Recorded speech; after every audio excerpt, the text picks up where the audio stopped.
Vikram and Vetala, Episode 1 The Riddle of the Lotus. One night, deep within a forest far beyond the glow of any village or city, a silver moon hung high above the treetops. Its pale light slipped between the branches, falling in narrow beams upon the forest floor.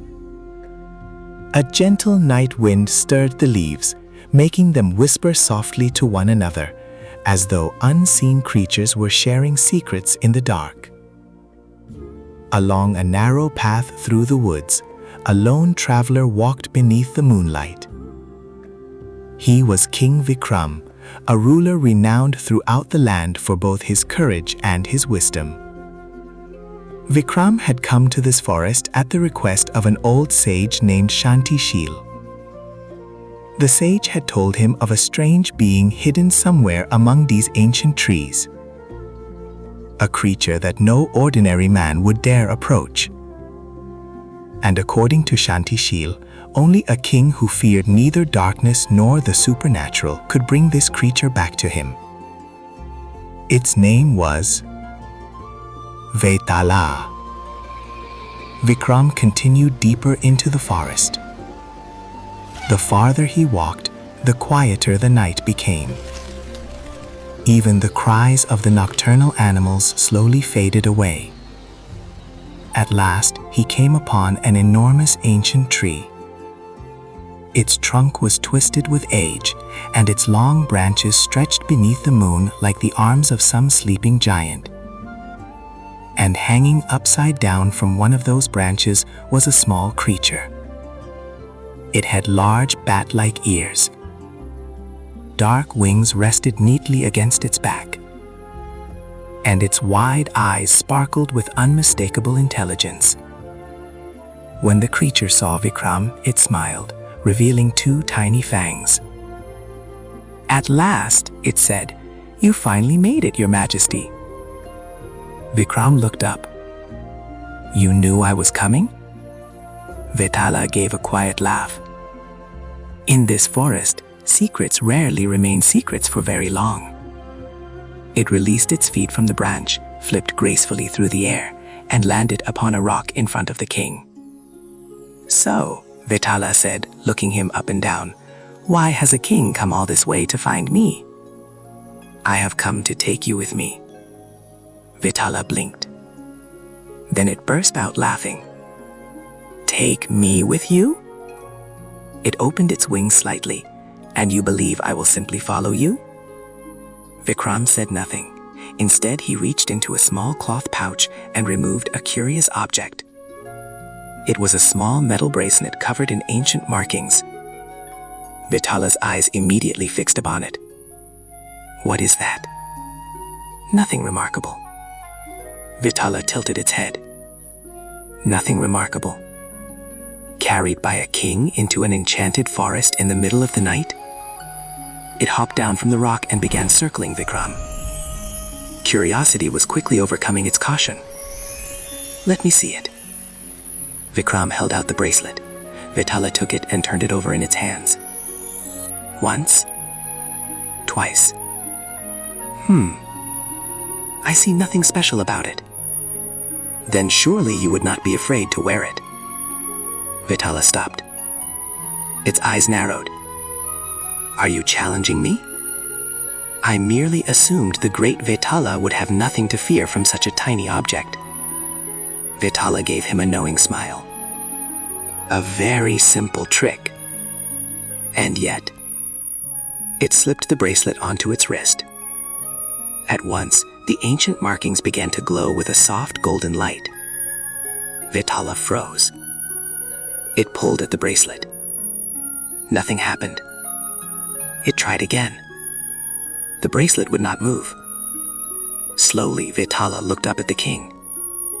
Vikram stood perfectly still. For a moment, neither of them spoke. Then Vetala suddenly burst into laughter. "You tricked me, King Vikram." "You put it on yourself." Vetala paused. "That is also true." It raised its wrist and examined the glowing bracelet. Instead of becoming angry, the little creature seemed even more amused. "Interesting," it murmured. "Very interesting indeed." Vetala walked several steps away. As the distance between them increased, the markings on the bracelet began to shine more brightly. Vetala stopped. It took one more step. The light grew brighter still. It quickly stepped back. "So that is how it works." Vetala looked at Vikram. "This bracelet will not allow me to travel too far from you." Vikram nodded. "Then we should be going." Vetala looked down the path ahead, then immediately sat upon the nearest rock. "No." Vikram turned around. "You cannot escape." "I know." "Then why are you not moving?" Vetala shrugged. "Your bracelet prevents me from running away." A mischievous smile appeared on its face. "It does not say that I have to walk." Vikram was silent. Vetala folded its arms, looking rather pleased with itself. "If your majesty wishes to drag me all the way through the forest, you are welcome to try." Vikram studied the little creature for a moment. Then he asked, "What do you want?" Vetala immediately stood up. "Ah, I like clever people." It walked closer to him. "Our journey will be a long one. Walking all that way in silence would be terribly boring. What do you suggest?" Vetala spread its wings slightly. "I will tell you stories." Vikram raised an eyebrow. "Stories?" "Every one of my stories comes with a riddle." Vetala pointed a small finger at him. "When I finish a story, you must answer my question. And if I answer correctly, I will continue the journey without causing trouble." Vetala paused.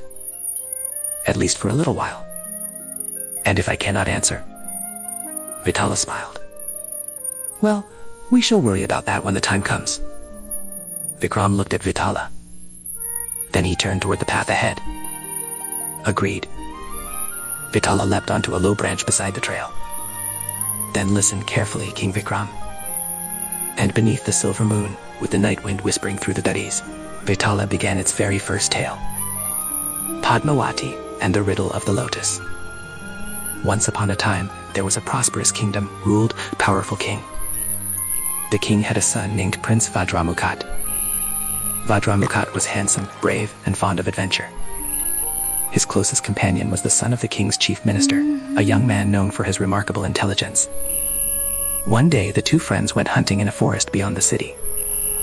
After traveling for many hours, they discovered a beautiful pond hidden among the trees. Its water was as clear as glass. Pink lotus flowers floated across its surface. The two young men stopped there to rest. Then, from the other side of the pond, they heard the gentle laughter of young women. The prince looked toward the sound. A group of maidens had come to the water, and among them was one young woman from whom Vajramukut could not take his eyes. She was graceful and beautiful, with an intelligence clearly visible in her eyes. The young woman noticed the prince as well. For a brief moment their eyes met. Neither spoke. The young woman bent down and picked a lotus flower. Then she did something strange. She touched the lotus to her ear, then to her teeth. Then she placed it near her foot. And finally, she pressed the flower against her heart. Without saying a single word, she turned and left with her attendants. Vikram watched until she disappeared among the trees. Then he turned to his friend. "Who is she?" The minister's son shook his head. "I have never seen her before." "Then what did all of that mean?" His friend smiled. "She was telling you." The prince stared at him.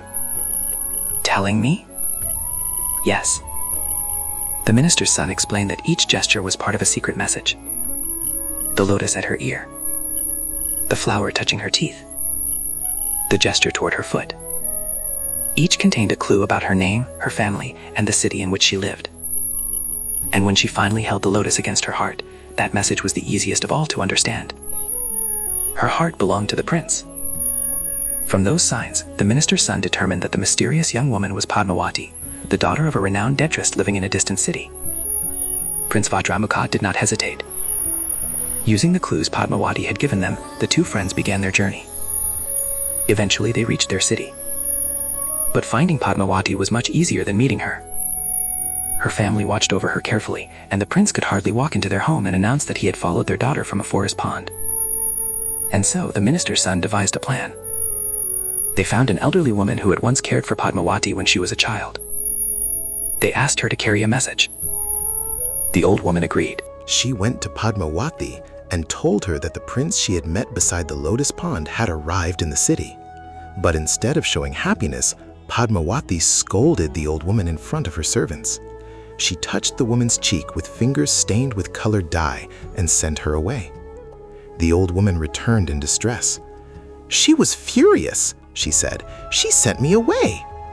Prince Vajramukut's heart sank, but the minister's son began to laugh. "No," he said, "she was not angry." He examined the marks Padmavati's fingers had left on the old woman's cheek. "She has sent us another message." The marks told them to wait for several days, and so they waited. When the proper time had passed, the old woman visited Padmavati again. Once more, Padmavati behaved in a peculiar way, and once more, the minister's son understood the hidden meaning.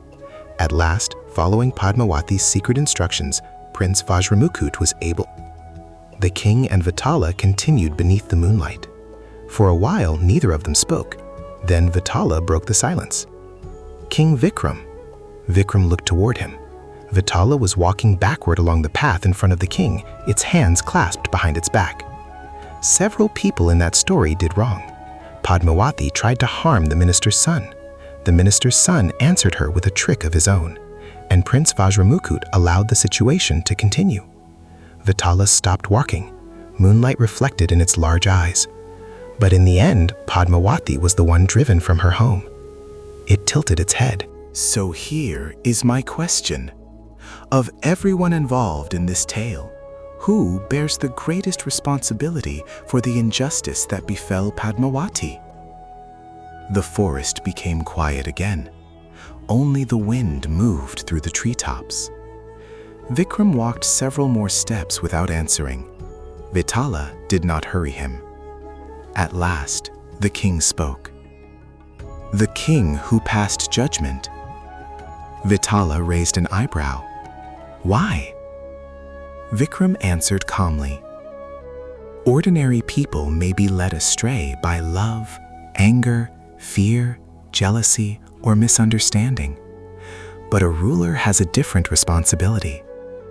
He looked toward the path ahead. When another person's fate rests in the hands of a king, that king must seek the truth before passing judgment. If the evidence is uncertain, if the accused has never been allowed to speak, and yet punishment is given immediately, then the injustice becomes the responsibility of the one who judged without knowing the truth. Vetala said nothing for a moment.